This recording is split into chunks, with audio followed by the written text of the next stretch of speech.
Au fond de la vallée, entourée de montagnes, c'est la commune la plus à l'est du territoire français. Une position stratégique. À la fin du Moyen Âge, la Brigue compte plus de 3000 habitants. Alors on est principalement ici sur un axe de passage, un axe commercial qui permettait de connecter les littoraux actuels français et italiens au débouché de la plaine du Pô ou des États de Savoie, en l'occurrence au Moyen Âge. Donc on opère comme un petit péage, un droit de passage pour traverser ces villages, arriver en sécurité. Une ville prospère grâce à l'élevage au vin et au commerce de la laine, exploité par une importante communauté juive installée dans la plus petite ruelle du village.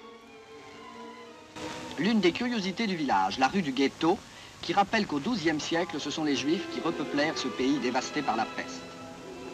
Aux extrémités de la rue, voilà, on avait des grilles qui fermaient ce ghetto donc, la nuit. En journée, on pouvait circuler librement, puisqu'on va trouver juste à côté la place Vieille, où ils étaient donc commerçants. D'ailleurs, ils vont lancer la banque de la laine. À cette époque, ils vont apporter beaucoup au village. Un village qui devra attendre la fin de la Seconde Guerre mondiale pour redevenir français.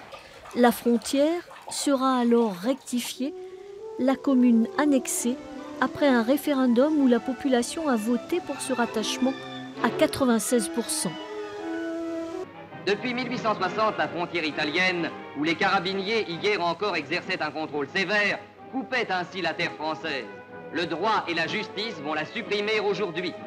Ainsi, Brigue va redevenir ce qu'elle n'avait pas cessé d'être au fond du cœur, un coin de Haute-Provence. Aujourd'hui, ils sont un peu moins de 500 à vivre ici. Quelques bergers peuplent encore les montagnes, élèvent des brebis brigasques et de plus en plus de néo-ruraux investissent ce territoire.